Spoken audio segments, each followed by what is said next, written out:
Hey y'all, it's Hans. Welcome back. We've got a great review for you today. I'm going to tell you, this is one that a lot of people have been asking about, and I feel like I say that every week, but I tell you, as far as with this brand, the popularity of this brand, this company, and the scopes that they put out, they're the talk of social media every time they come out.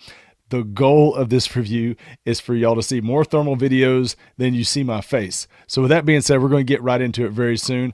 First of all, if you want to talk to me or Jason at Outdoor Legacy about this optic or any other optic, you can give us a call at 877-350-1818. You can always check out the website, outdoorlegacygear.com. Here we go. We're getting right into the specs. Didn't even tell you the scope yet. Bering Optics Super Yoter, the big brother of the Bering Optics Super Hogster. The Super Yoter is their very first 640 resolution scope. So here we go. We're going to run down the specs. You're going to see videos at the same time. All right, so the specs. 640 resolution, 12 micron. If you don't know what micron level is, the lower the micron number, the better the picture image. The higher the resolution, the better the picture image. So just keep that in mind. It starts out on a 3 power, goes up to 12 power magnification. It is a 50 hertz refresh rate. The field of view is 46 feet at 100 yards. It does have a 50 millimeter lens. It is focusable, so it's dual focus up here on the front by the objective lens, and eyepiece diopter focus. The weight on it is 20 ounces. It does have video, internal video recording. It does not record audio. That Bering Optics says it has a detection range of 2,200 yards. Really, that's not very important. What's important is ID range, effective shooting range. We'll definitely talk about that here very soon. The battery runs on two CR123 batteries. And they say it runs about 3.5 hours. We're going to talk about battery life too. That is in optical or optimal conditions, not optical, optimal conditions. And that is going to be, 70 degrees is basically what that's going to be in the runtime of the battery life and that temperature.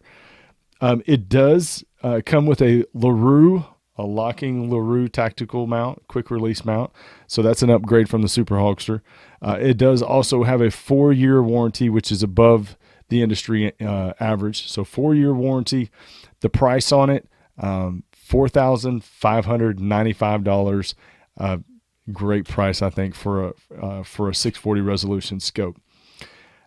So let's, that rounds out the specs again. If you have any question on that, comment in the video below. Quick walk around the scope. I mean, this is the standard form factor for the Bering Optics scopes. Very familiar, very small in size, very small footprint on the rifle itself. Eyepiece diopter, objective lens focus. You got 3-button layout on top. You got your battery door on the side.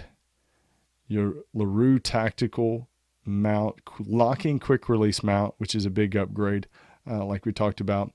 Plastic lens cap cover, and removable rubber eye cup on it. So again, very standard look. This is a 640 resolution, basically in the same housing as the 384 resolution Super Hogster.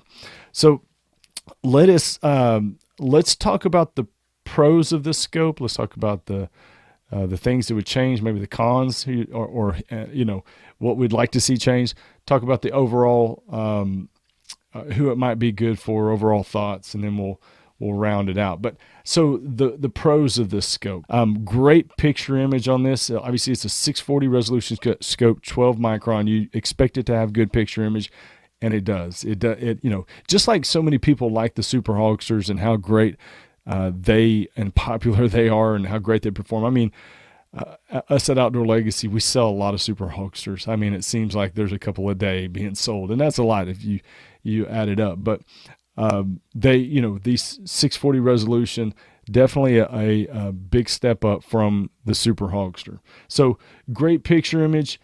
It does, like I said, include the LaRue tactical mount. Quick release mount. You can take it on and off the rifle without having to re-zero it. It does work. When I was at SHOT Show 2 weeks ago, I took the scope off the rifle. When I got back, put the scope on the rifle, went out and shot a coyote at over 100 yards with no problem at all. I mean, and so the QD mount, it's a LaRue tactical. So, I mean, they're a good company. You expect their stuff to be good and quality stuff, and there's no problems with the mount. So that's a nice feature, the fact that they put that in there. I would say the other one is obviously video recording. The fact that it does have the internal video recording and that it's small in size and weight.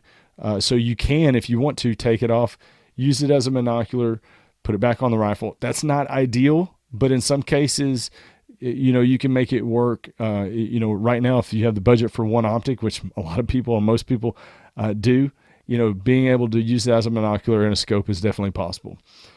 Then I would say, obviously, the 4-year warranty is a big deal. And the fact that it has a good app. That app is a big part of, I think, the ease of use of this and being able to get the videos off the scope easily. And the last thing I would say is a positive picture-in-picture display. Now, I want to mention something on that real quick. The picture-in-picture display, it does not show up on the videos. I get calls all the time from people say, hey, I never see the picture-in-picture. Does it have it? Does it not have it? Yes, the Bering Optics scopes have picture-in-picture display. For whatever reason, it doesn't show up on the video. It just doesn't record. I don't know, because a lot of the shots that you saw, a lot of the hunting videos that you're seeing right now, I'm using picture-in-picture display, and it's not on there. So yes, it does have it. Yes, it works great and flawlessly. So I would say the cons, let's go over those real quick. What things I would like to change. It doesn't have it doesn't have audio recording. Not a huge deal for a lot of people. It'd be nice if it had it. And these, I think the list of what I'll go over today are as far as disadvantages, I would say would be things that I wish came on the scope that don't. It does run on CR123A batteries. Like I said, it runs on 2 of them. If you are running this in cold weather, you will have to run it on an external battery pack. Now, you can use any external battery pack. They sell them everywhere. I mean, it comes with the cord that you need to plug it in. You can get them cheap. They're rechargeable, stick them in your pocket, have several of them. But in cold weather, the runtime is not good. I would not expect to keep feeding this thing, the CR123 batteries, all night long. If you're in cold weather, get you an external battery pack. They're very inexpensive, and it'll be a much more cost-effective way of running this scope.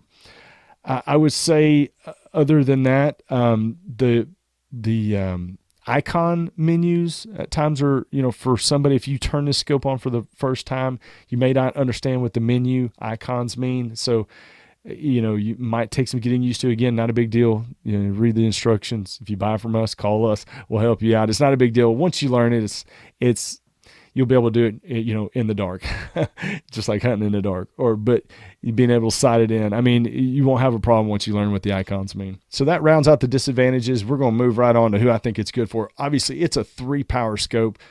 The name is Yoter. This is a coyote hunter scope. Now, I don't want you to just turn it off and say, okay, it's not for me. This is a 3 to 12 power, 640 resolution. As you know, every time you double the magnification, you cut your resolution in half. You want to make sure, the goal of buying an optic is to make sure that you are purchasing an optic that you rarely ever have to increase the magnification. That way you're not paying for resolution that you don't have the benefit of using. If you get a scope and as soon as you turn it on, you automatically are having to bump up the magnification, you're wasting a lot of resolution and, unfortunately, money. Buy an optic that meets your need and your application. So coyote hunters, most coyote hunters want to start out at 3 power or 3 to 3.5 power. So this is perfect for you guys. Now, with that being said, if you are a hog hunter, if you are a predator hunter, other than coyotes, and you are and you are the vast majority of your shots are over 100 yards. I would say 90% of your shots are over 100 yards. Maybe you're hunting for hogs over feeders out of a deer stand or whatever, and your blind is set up 150 yards from your feeder. A 3-power optics is probably going to be something you want to take a look at.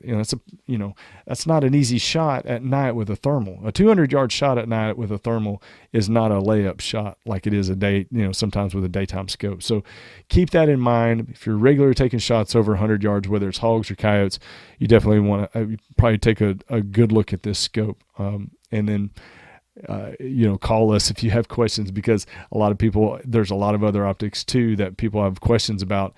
And you may find out that what you were looking at is either more than you need or not enough what you need. In some cases, it's you'll find that you'll be able to find an optic for less than you thought you would have to, and actually it'd be a better optic for you. So my overall thoughts, this is a great scope. I mean, for $4,595, it is priced right. I want to talk about something real quick and then I'll wrap it up. A lot of people are calling and saying, how is it $1,500 better than the Bering Optics Super Hogster? That is up to the person buying it. What I will say is that this optic is priced correctly compared to the other optics in its category. So, that is to the eye of the beholder. If it's worth $1,500 more, it really just depends on your budget and what you're looking for. But this optic at $45.95 places it perfectly between some other 640 resolution scopes on some different quality scales. So I think it's a great buy. I think it's a great scope at that price. The fact that you're getting a lot of features with the extra mount, the 4-year warranty. I want to talk real quickly about one more thing before we go. They said detection range 2,200 yards, and I said, well, that's not really important. ID range. This scope, I mean, as far as conservative ID range, is going to be 400 yards, and that's being able to tell the difference between a coyote and a small deer or something like that, being able to tell the difference. Depending on your experience level, it could be more than that. Depending on your experience level, it could be much more than that. But I would say for somebody starting out brand new or fairly new, 400-yard ID, detection ranges or ID range is what that's going to be. Now, effective shooting range, just depends on the shooter. I don't like taking shots over 200 yards. I don't find it to be particularly effective in a lot of cases, especially when you're shooting at a hog at 200 yards. Coyote's a different story, but try to keep everything under that. But effective shooting range, 300 yards and in, maybe. And if you're shooting at 300 yards, you're a dang good shot. So, but that would be true for scopes that I would say that are even much more expensive than this one. So overall, this is a great buy. Another good production unit out by Bering Optics. I do expect more. We were at SHOT Show a couple weeks ago. Jason and I were. We saw a lot of good stuff and heard of some good stuff coming out from Bering this year. So as always, thanks for joining us. Go check out the Late Night Vision Show podcast that Jason and I do. Jason's the owner of Outdoor Legacy. Him and I, one of my best friends, but we also get to work together, so it's kind of cool. Work together, do a show together, hunt together, vacation together. So, we're very fortunate, and the podcast has just exploded in popularity. So if you want to see reviews and another perspective other than my own, go check that out. On this channel, we show a lot more thermal video because it's hard to do that in a podcast form over there on our show. But thank you for joining us. Again, 877-350-1818. You can talk to me directly. You can talk to Jason, or you can check out all this stuff online, outdoorlegacygear.com. We'll see y'all later. Stay safe in the fields and keep making them bacon pancakes.